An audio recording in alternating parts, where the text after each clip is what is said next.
Lee Wright asks, you've coached thousands of small business owners. What's the main difference between those that apply what they learn and have great success and those that stay the same? For example, is it the ability to methodically execute all the steps? Is it the ability to build a good team? Is it sticking to it no matter what? Is it prayer, etc.? Such a good question. And it's one of the conversations I have around here a lot. In fact, I think we just had it yesterday. We're like how do we get more people to execute on what we teach? Why is it that we'll take a group of 100 business people at the start of a year and 30% of them throughout the year are, skyrocketing, 30% will make, an incremental growth that will be a phenomenal return on their investment with the fees, but it's not the potential of where they could go.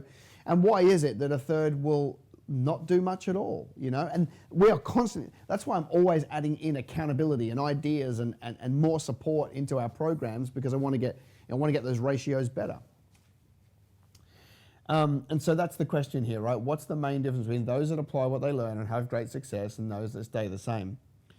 I think my answer here is the same answer as when people say to me, what's the difference? Can you spot something, that makes somebody successful and somebody not? I think it comes down to two things, and it comes down to more tactics, but conceptually, all I think is that people need two things. They need hunger and fortitude, okay? When you're insanely hungry for the outcomes of your life, when you see a big vision and you are just like, I am not stopping until it's done, right? And you can't see yourself playing small. When you've got so much hunger to chase down your potential, then ain't nothing gonna get in your way, okay? And also, when you've got that much hunger, it's going to be matched by activity, because you know that the hunger without activity is pointless. So I'm not talking about just like willing it, like, I've got a vision and I'm going to pray it over myself. No, hunger.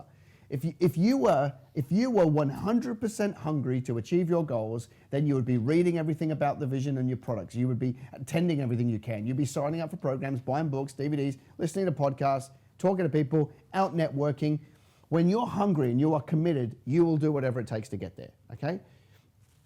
And I just meet those people all the time, who are not going to settle for second best. For example, me. God's given me a vision. I'm going to chase that thing down with everything inside of me. Why? Can't see myself doing life any other way, all right? And so that's like, if you haven't got that hunger, if it's a little bit like hedging your bets, yeah, pretty keen for that, but, the surf's up, it's not hunger, right? Or, you know what, I would really love to do something great with my life, but, my parents told me I'd never, or some teacher said I'd never go far. That's not hunger. You get rid of all the junk because it's stopping you. Hunger would be dealing with that stuff and moving forward, okay? And then the second thing is fortitude, because underneath fortitude is taking risks, making mistakes, dusting yourself off, moving ahead, having success, making mistakes, dusting yourself off, and just being okay. One of the things that Christians need to get much better at is understanding that process is as important as prize.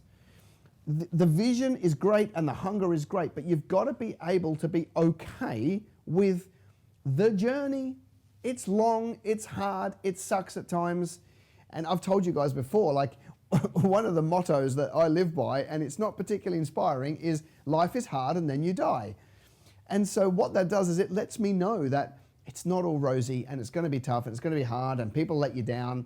And, I have people that let me down every single day. I have people that rip us off, let us down, do the wrong thing every single day, just like you do.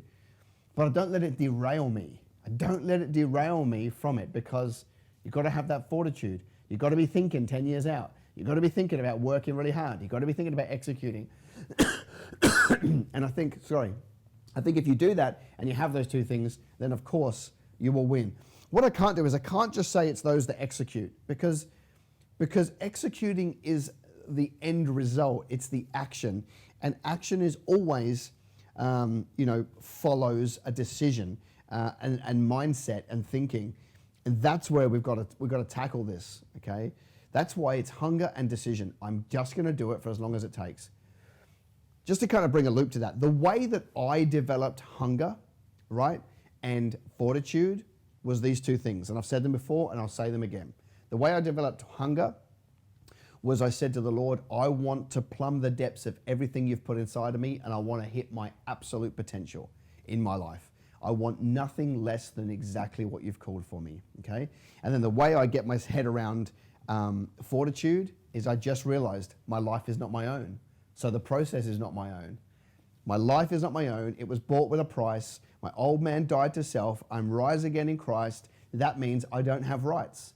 That means I can't whinge when life is hard. And then I read about the life of Paul and I think my life's flipping easy and brilliant, okay? So those two things help me get perspective to change my mind, and then that flows down to action, and then you'll never have a problem executing on what God's got for you.